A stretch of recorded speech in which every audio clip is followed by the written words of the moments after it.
Already मैंने आपको बता दिया कि कुछ करने के लिए और कुछ ना करने के लिए हम लोग क्या करते हैं, ऑफर देते हैं।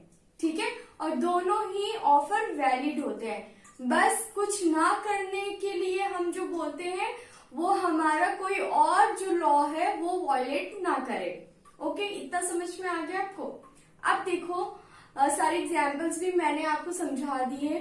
अब आते हैं कि कितने टाइप्स के ऑफर होते हैं। ठीक है, हम टाइप्स पढ़ते कि कितने टाइप्स के हम ऑफर को देख सकते हैं।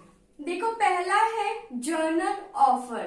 ठीक है, अब जर्नल ऑफर क्या है, सी पहले सेंटेंस को आप अंडरलाइन करो अपने बुक में। जो आईसीएआई का मॉड्यूल है, प्लीज कोई और बुक प्रेफर मत करो, आईसीएआई की ही बुक प्रेफर करो, क्योंकि उसी से वो देख के आंसर्स को अपने चेक करता है एंड उसी से ही क्वेश्चंस आते हैं। प्लीज अपना टाइम वेस्ट मत करो, सिर्फ और सिर्फ मॉड्यूल को ही हम लोग 3 से 4 बार पढ़ लेंगे तो हम लोग एग्जाम में बहुत ही अच्छे मार्क्स आ जाएंगे। चलो, जर्नल ऑफर का सेंटेंस को अंडरलाइन करो। It is an offer made to public at large and hence anyone can accept and do the desired act. Carlyle versus Carbolic Smoke Ball Company. ठीक है, इतना आप अंडरलाइन करो। अगर जर्नल ऑफर आपसे एग्जाम में पूछ दिया तो आप देखो offer, what is offer and what are their types, ये क्वेश्चन एग्जाम में आ सकते हैं। तो प्लीज आप अपनी नोटबुक में इसको अच्छे से आप लिख लो कि व्हाट इज ऑफर।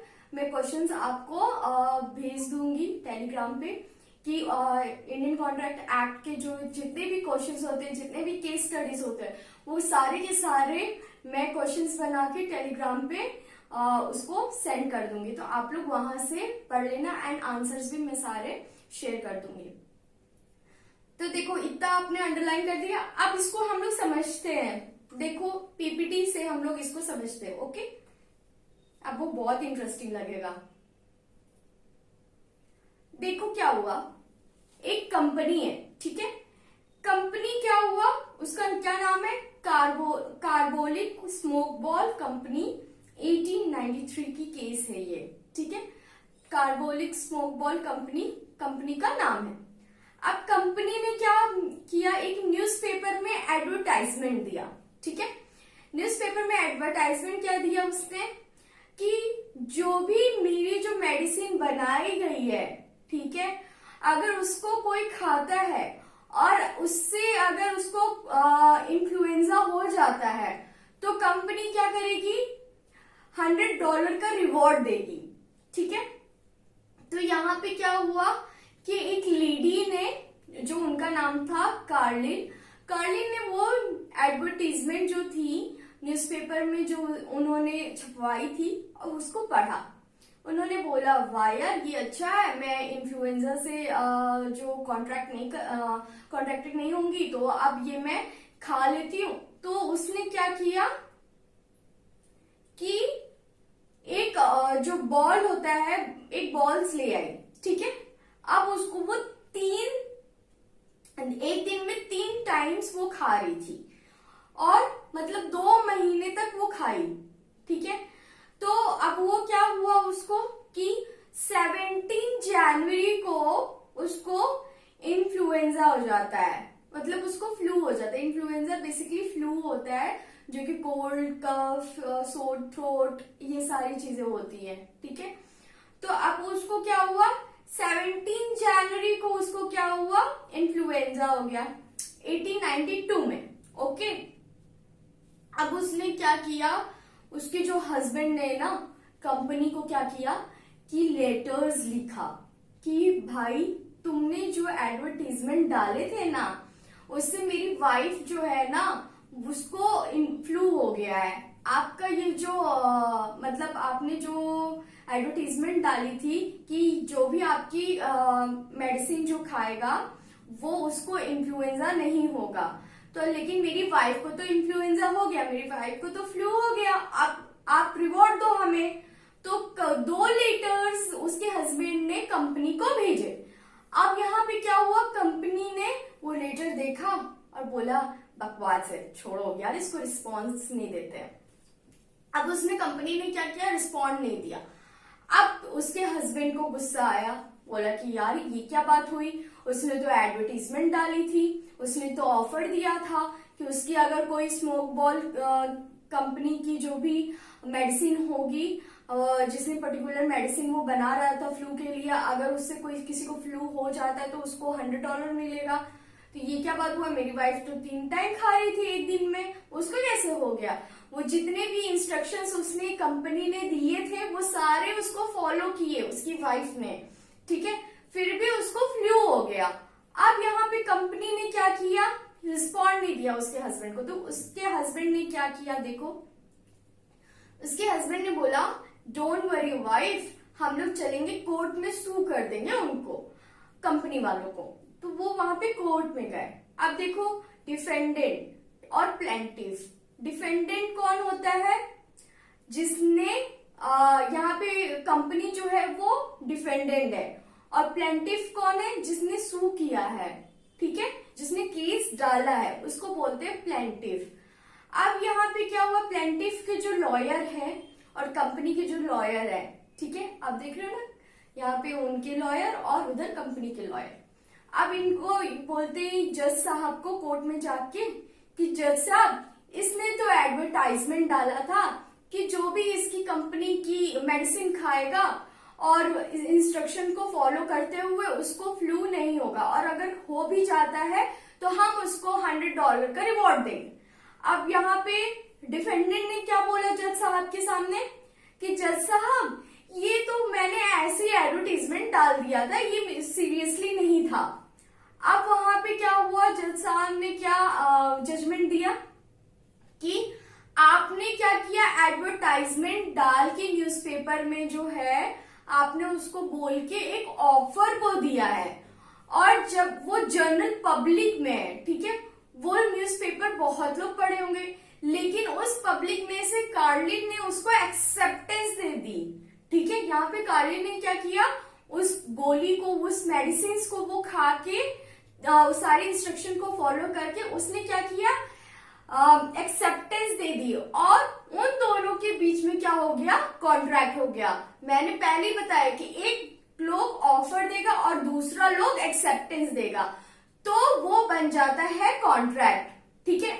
यहाँ पे लीगल ऑब्लिगेशंस भी क्रिएट हो रहे हैं, ठीक है। कैसे लीगल ऑब्लिगेशंस क्रिएट हो रहे हैं, इसने ऑफर दिया एंड अगर उसने एक्सेप्टेंस दी, उसने क्या किया कि उस बॉल कंपनी की मेडिसिन खरीद के खा ली, तो उसने क्या किया, उसने ऑफर को एक्सेप्टेंस दे दी, तो दोनों ही एक लीगल क्रिएट कर रहे हैं, लीगल रिलेशनशिप क्रिएट कर रहे हैं। तो यहाँ पे ना जज साहब ने बोला कि आपने ऑफर दिया और उन्होंने एक्सेप्टेंस दी, अब उनको फ्लू हो गया है, तो अब आपको उनको रिवॉर्ड देना ही पड़ेगा, आप अब अपने वादे से मुकर नहीं सकते हो, ठीक है। तो यहाँ पे क्या हुआ, स्मोक बॉल कंपनी ने $100 तो दिया ही, प्लस उसने $100 और दिए फॉर दी कंपनसेशन, ठीक है। तो ये जजमेंट आई थी, देखो ये जजमेंट आई थी 1892 में उसको फ्लू हुआ था, और इसकी जजमेंट आई थी आपकी 1893 में, ठीक है। देखो ये आप स्क्रीन पे देख पा रहे हो, ये है केस स्टडीज। जर्नल ऑफर आपको समझ में आ गया होगा, होप। देखो दूसरा जो केस स्टडी है कार्लिल वर्सेस कार्बोलिक के बाद आप अपने बुक में देखो, ICAI के मॉड्यूल में, इसमें बोला है लालमन शुक्ला वर्सेस गौरी दत्त का केस क्या था। अब यहाँ पे देखो क्या हुआ कि गौरी दत्त ने, अब उसका नेफ्यू जो है वो गुम हो गया था, ठीक है, तो उसने अपने सारे सर्वेंट्स को बुला के बोला जो कोई भी मेरे नेफ्यू को ढूंढ के लाएगा मैं उसको रिवॉर्ड दूंगी, ठीक है। उसने क्या किया, एक ऑफर दिया अपने सर्वेंट को। तो उसका जो एक सर्वेंट था जिनका नाम था लालमन शुक्ला, अब ये क्या गए थे, ये गए थे अपने घर, ठीक है। वो घर से जब आ रहे थे तो उनको रेलवे स्टेशन पे उनका नेफ्यू जो गौरी दत्त का था वो नेफ्यू उनको मिल जाता है। अब वहां पे देखो ये केस में क्या है कि इसने जिन सर्वेंट को आपने बोला था नेफ्यू ढूंढने के लिए, जिनको ऑफर दिया था, इसमें से लालमन शुक्ला वहां पे प्रेजेंट नहीं थे, वहां पे नहीं थे, वो गए थे अपने घर। उनको तो पता भी नहीं था कि उनका नेफ्यू भी गुम हो गया है और उनको कोई ऑफर भी मिला है कि जो भी उनका नेफ्यू ढूंढ के लाएगा उनको पैसे मिलेंगे। तो यहाँ पे क्या हुआ कि लालमन शुक्ला ने रेलवे स्टेशन पे देखा, अरे ये तो गौरी मैम का नेफ्यू है, अब इनको तो घर लेके जाना चाहिए। तो उन्होंने क्या किया, उस बच्चे को गौरी दत्त के पास लेके गए। बोले मैडम ये तो रेलवे स्टेशन पे पाया मैंने, ये कहाँ घूम रहे थे? तो बोले कि अरे थैंक यू लालमन शुक्ला, आपने तो मेरे बच्चे को मेरे नेफ्यू को ले आए।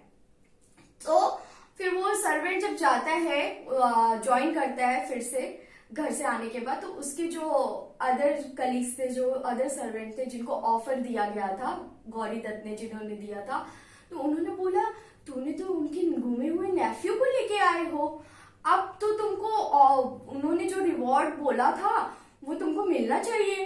तो उन्होंने क्या किया, जाके गौरी दत्त को बोला मैम देखो मैंने तो आपके जो गुम हो गया था नेफ्यू, उसको तो मैं ढूंढ के ले आया, अब आप ना बाउंड हो गए हो मुझे रिवॉर्ड देने के लिए, तो आप मुझे रिवॉर्ड दो। तो उन्होंने बोला पागल हो क्या, मैंने तो तुम्हें ऑफर ही नहीं दिया, मैंने तो इनको ऑफर दिया और तुम तो गांव गए थे, तुम्हें तो पता भी नहीं था इस ऑफर के बारे में। तो इस केस में जजमेंट क्या आया था कि जिनको ऑफर मिला है सिर्फ वही ही पर्सन एक्सेप्ट कर सकते हैं, जिनको ऑफर के बारे में कुछ पता ही नहीं है, जिनको ऑफर दिया ही नहीं गया, अगर वो प्रॉमिस कर देते हैं या फिर वो गलती से उसको फुलफिल कर देते हैं, तो यहाँ पे जो है गौरी जो दत्त है वो बाउंड नहीं होती उनको रिवॉर्ड देने के लिए। जिनको ऑफर, अगर उनके सर्वेंट में से जो उन्होंने जिनको ऑफर दिया था उसमें से अगर किसी ने ये एक्सेप्टेंस दे दी थी और ढूंढ के ले आते तो फिर उनको वो रिवॉर्ड मिल जाता। बट यहाँ पे जो लालमन शुक्ला थे उनको तो मिला ही नहीं, उनको तो ऑफर मिला ही नहीं, तो फिर वो कैसे एक्सेप्टेंस दे सकते हैं? तो बहुत जरूरी हो जाता है कि आप जिनको ऑफर दे रहे हो सिर्फ वही पर्सन एक्सेप्ट करेगा। ठीक है, होप आपको ये केस, दोनों केस स्टडीज समझ में आ गए होंगे। अब पढ़ते हैं special offer and specific offer. देखो यहाँ पे जो मैंने आलिया और रणवीर वाला एग्जाम्पल दिया था, रणवीर ने क्या किया, यहाँ पे ऑफर आलिया को दिया। कैसा ऑफर दिया कि आप मुझसे शादी करो, विल यू मैरी मी।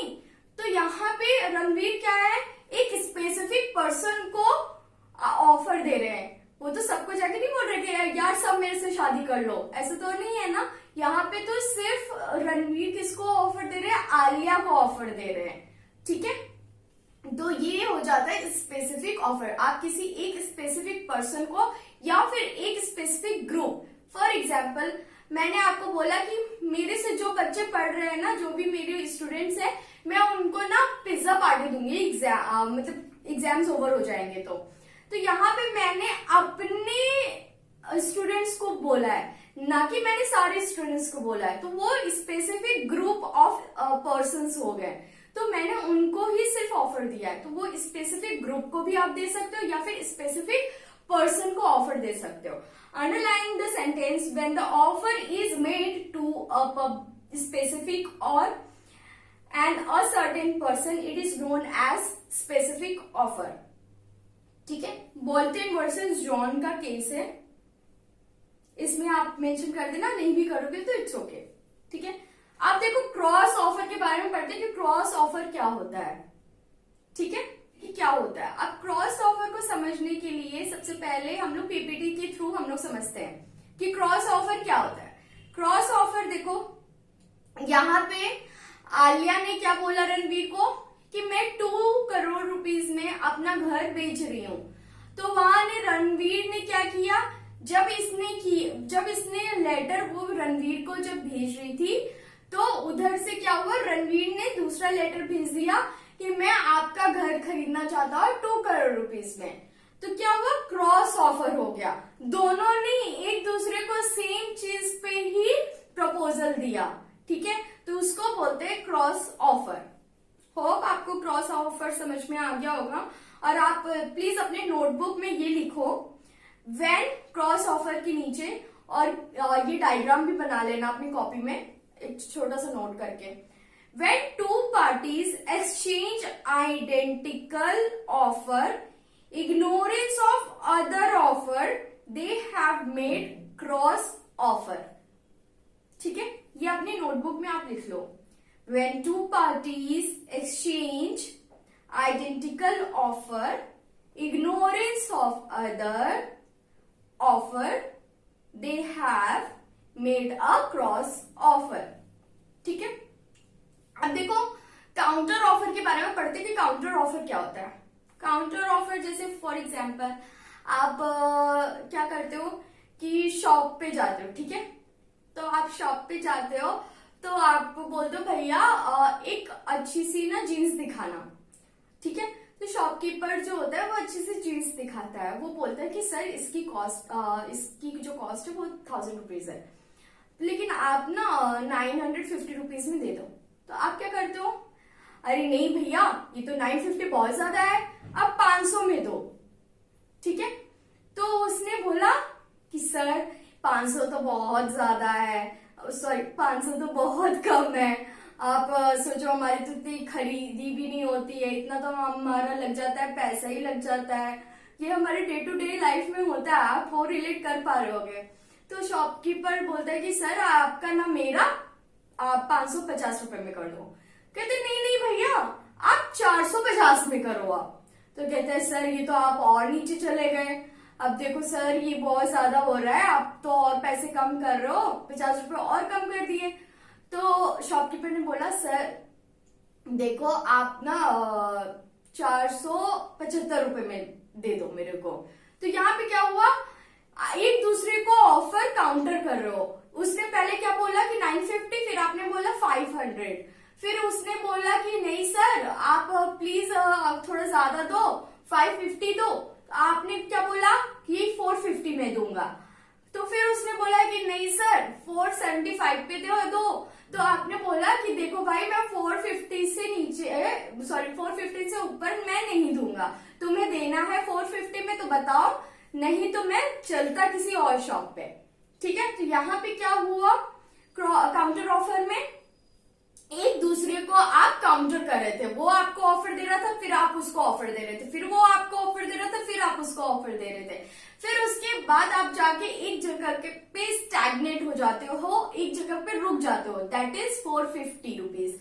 तो यहाँ पे क्या हुआ, काउंटर ऑफर चल रहा था, तो इसी को बोलते हैं काउंटर ऑफर, ठीक है।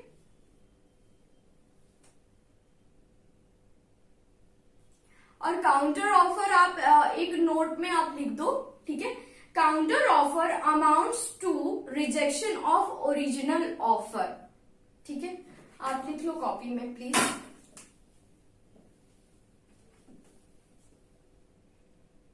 आप प्लीज इसको कॉपी में लिख लो,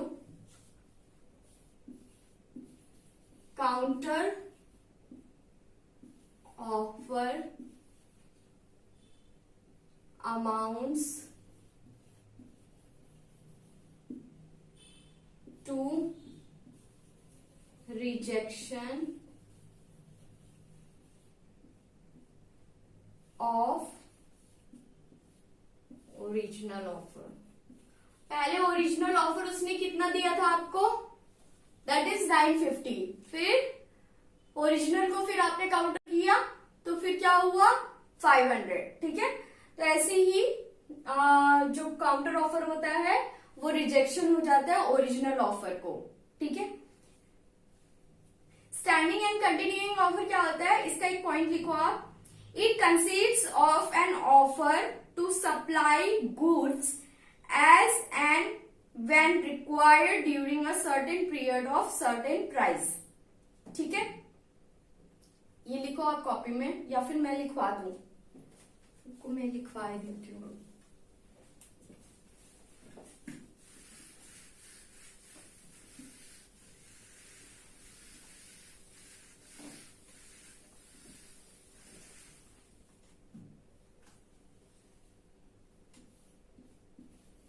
It consists